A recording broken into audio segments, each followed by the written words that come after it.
very first episode. We're really excited to be with you. This is a little bit different take on homelessness because it's not your serious homeless podcast.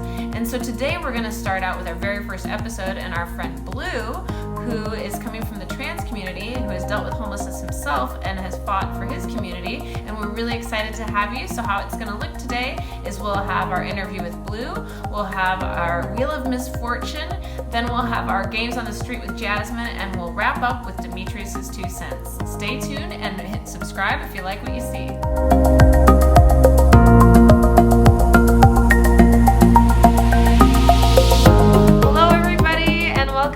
Caridad podcast. I am Meredith and this is Demetrius. We are here in fabulous Southern Nevada, and today I am honored. We have Blue Montana as our guest, and Blue is the president of the Trans Pride Foundation nationally, but he lives here locally in Southern Nevada, and he's also a social justice warrior. He's getting ready to open the 3rd LGBTQ shelter in the country, and he is married to his husband Owen, and they have 18-month baby Finney at home. Yeah. Welcome, and thank you for being on today, Blue. Thank you for having me. So we start out, we're a little bit non-traditional, a little bit wacky. So what is one thing you're not very good at? Being mean on purpose. You're not a meanie? No, people think I'm mean because of the way I come across sometimes, but I really am too compassionate to be mean to people on purpose. They have to really, really, really get underneath my skin in order for me to be like, ah. Well, I appreciate that you're not mean. Thank you. You wouldn't be mean otherwise you would have told us no, so thank you. So I want to get right into it, Blue. You were homeless, correct? Yeah. So could you tell me a little bit more about your homeless story? Sure. I was up in San Diego and I graduated from college and got together with my husband, and we ended up homeless for almost a year up in San Diego, partially due to the housing cost of housing up there, and I couldn't get a job right away, and I had all this debt I was trying to pay off. And it was just really crazy. We bounced around couches, we slept in cars, we slept on the street. Shelters like, no, we'll take you, we'll take him, but we won't take you together up there. And it's really, really difficult. And that's the thing about being homeless. It's like we're recent college graduates, we're everybody. We're not just people that have an issue with something, like drugs or alcohol, gambling. It affects everybody. You're one paycheck away from literally from being homeless. And now Blue is a member of the trans community, and do they have accommodations for trans individuals in San Diego at the shelters? None. Wow. None. They turn them away. Okay. Yeah. And how about nationally? Is that kind of an issue nationally for trans individuals that are in homelessness? It is. The really neat thing here is, like Salvation Army is not known generally for being okay with the LGBTQ community, but here in Southern Nevada, they have a separate space just for trans women as a homeless shelter, and it's the only one nationwide within Salvation Army. So I think that's really cool here that trans women have that opportunity. But for trans men like myself, there's really no place to go. You either get shoved in the men's side with no safety, right, with public showers, public accommodations, or you get shoved in the other side of the women's side, and it's like you don't fit anywhere. And it's really an unsafe situation for trans men. So we rather stay on the streets because we're safer on the streets. We don't have to worry about people, seeing us and being uncomfortable with us or trying to attack us or something like that. So yeah, it's a problem nationwide. It's a big problem. 8 out of 10 of my clients are homeless. Wow. So yeah. Wow. Yeah. So you said jobs was an issue. Mm-hmm. Were there any other hurdles that you and your husband Owen had to face that kind of when you were homeless or getting out of that homelessness? I think it was the stigma. It's like it's hard to get a job without an address and without a place to stay and without a shower, without all that kind of stuff, And I learned from my homeless experience, it's really a housing first model. You can tell these people, get a job, then you get housing. No. For me, it's the other way around. You have to give them housing in order to get them jobs. They have to have a place to get up every day and get changed to go to work and want to have the motivation to do that. If you're on the streets, you're not going to be only motivated to work 12 hours, go sleep on a sidewalk somewhere, and get up to go work another 12 hours. It doesn't work like that. Mm-hmm. And people need to stop and realize that it's not just about, they don't want to work, no, they can't work when you're on the street. It's literally next to impossible to walk into some place and get a job knowing that you're homeless and you can't present well. So you said you were homeless for a year. Mm-hmm. What year was that? That was 2015. Okay. Yeah, I got a job down here in May of 2016. So that's why we came down here. The housing in San Diego was just going to keep us on the streets. Mm-hmm. It's just climbing and getting more and more ridiculous. And we came down here. I came down here to speak at a conference, and I'm like, this is where we need to be. You know, we're married now, we want to have a family. We're not going to be able to do anything up in San Diego with these housing prices. And shortly after we decided to move down here, I got a job offer down here. Wow. So everything just kind of worked out, you know. But even when I came down here, I didn't have a car for a while. I had no money. Wow. I borrowed everything I had to get us into a place down here, you know. So for the first, I think it was like 6 months, I almost walked to work every day. Wow. You know what I mean? Because like I knew I had to get to work and I knew I had to do these things, but I also knew I had to keep this new roof over our head. You know, so it's challenging. It's very challenging. Well, and I think one thing that I take from your story is, you know, you're educated, you're articulate, you and your husband both are educated, but just it just happened to you. And again, with the homeless story, it can happen to anybody in just Right. a minute. Was there any particular agency, I know you mentioned getting the job out here, but was there any particular agency when you were homeless in San Diego that was really a help or a resource for you? You know, the social service agency helped me because I found out you could get that, there was like a stipend, like $400 stipend, which helped because that enabled us to stay in a hotel some nights and not have to be on the street or bounce around worrying about finding a couch to stay at. So that really helped, but then you have to turn around and do community service to pay that back, and it's like, wow. which is fine, I understand that concept, but if you're trying to find a job and do all this other stuff, it's just one more thing on your plate. You know, so that was a godsend, like I said, to be able to have a couple $100 to be able to go sleep in a hotel for a week and not have to worry about being on the streets. You know, Father Joe's Village in San Diego is good as far as helping us out with food and meals and stuff like that. So yeah. And were you guys ever able to get jobs in San Diego when you're going through that time of homelessness? No. Wow. No. Wow, so it was that tough. And then out of curiosity, this is just for me, how did you get connected and then booked to speak in Las Vegas? Were you always just active in the trans community? Yeah, so I've been an activist in the trans community and the social justice community for 22 years now. And I had known some of the people down here at Snappy, local pride organization, and they had a conference down here and they called me and asked me to come down and speak about some trans training. Because that's one thing I was still doing, keeping a little bit of money in my pocket. So that's how I came down here and found out about Nevada. I'd never been to Las Vegas. Really? Yeah, I'd never been down here. I Wow. was in the Marines for 13 years. So, I mean, I traveled a lot, but I'd never been down here. And it was an eye-opening experience for me. I'm like, this housing is super cheap. Why am I staying in San Diego trying to pay $1,300 a month for a crappy apartment in a crappy part of town when I can come down here and get so much better? Yeah. You know, I can actually have a family. I can actually have a kid. I can actually do things down here and not be struggling. So really that job, and what was that job that kind of changed I your got life? hired as a transgender program manager at the LGBT center down here. Wow. Yeah. So that was a good 2.5-year ride. Yeah. That's cool. And then what are you doing today for work? So I just I started my own nonprofit called the Trans Pride Foundation. And I realized through my work at the center that there was a great need here for LGBT housing. Not just trans housing, LGBT housing. Especially for people like with HIV and stuff like that, there's very little resources as far as actual housing. If they can give them food, they can give them vouchers for all this other stuff, but we don't have a place for you to stay. Well, what good does all that other stuff do if you don't have a place to keep the clothes or the food? Absolutely. You know? So I saw the need, and I just went ahead and started my nonprofit to fill it. I'm on unemployment right now. I'm pretty much broke right now, but to me, you know, you have to sometimes start someplace and give up everything to change one thing.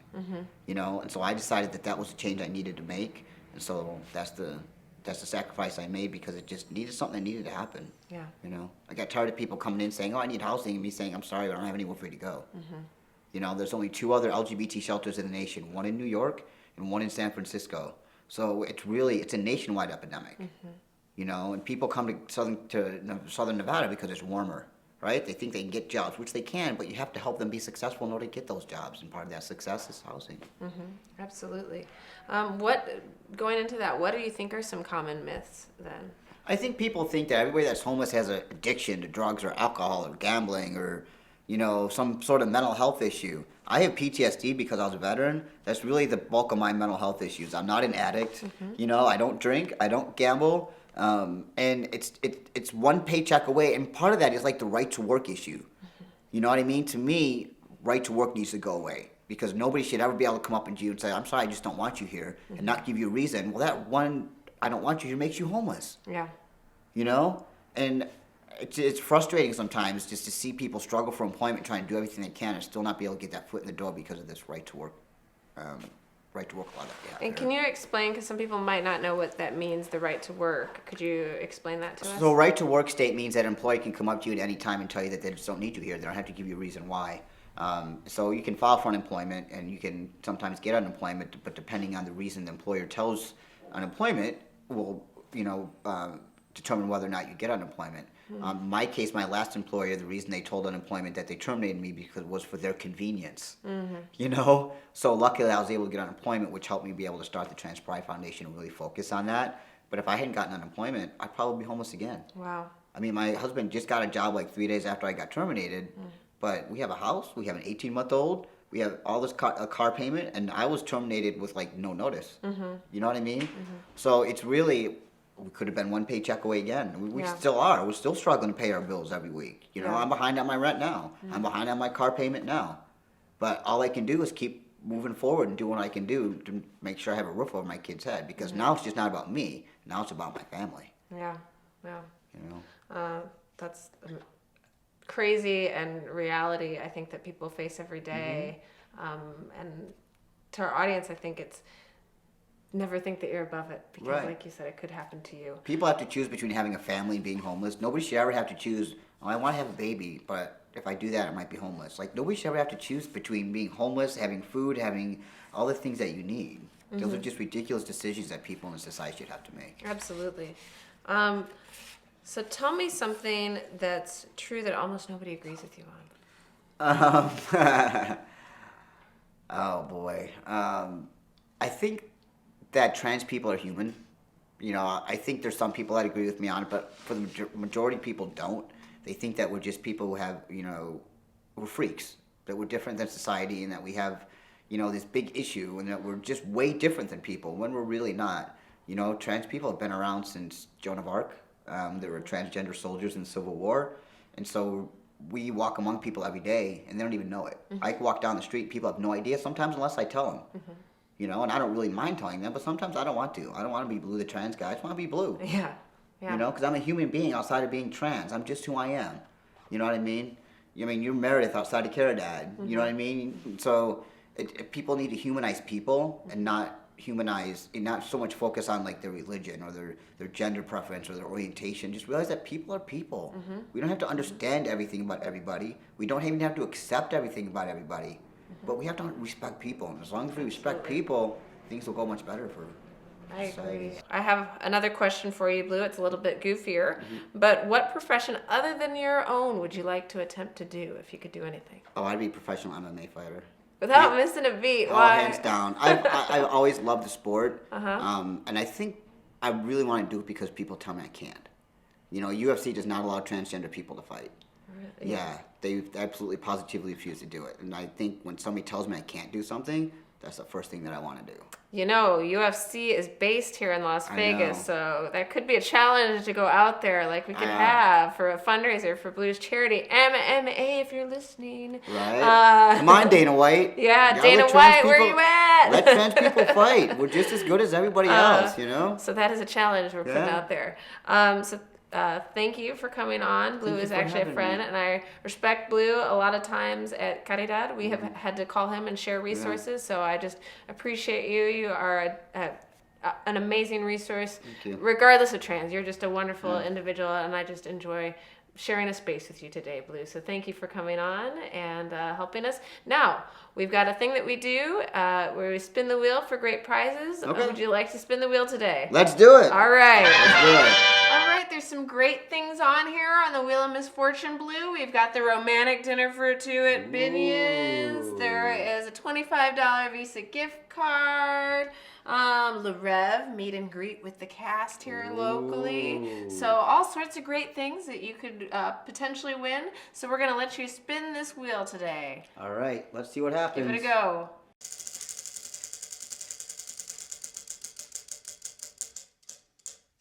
Oh, man! Unfortunately, you didn't win. Blue, you come out trans and your family kicks you out. That's just how it goes in the homeless world. Sometimes you don't win. You're just homeless for no reason. Hello, this is Jasmine with Caridad, and this is a segment I like to call Fruits and Vegetables I Know Nothing About. And this is Eric. Hello. Question 1, and honestly the only one. Which of these fruits is grown with the help of helicopters? Cherries, apples, apricots, or tangerines? And I don't know the answer. until you tell me. Cherries? I guess. Yes! I really wanted to make that sound, but cool. was it right? Yeah! Which of these vegetables was considered poisonous for nearly 200 years? Cucumber, carrot, potato, or tomato? Those were considered, one of those was, carrots? I don't know. Tomatoes. Right? That's weird. I just learned this now. Tomatoes are delicious. Alright, Carrie. Which of these doesn't contain cyanide? Kiwi, plum, peach, or apple?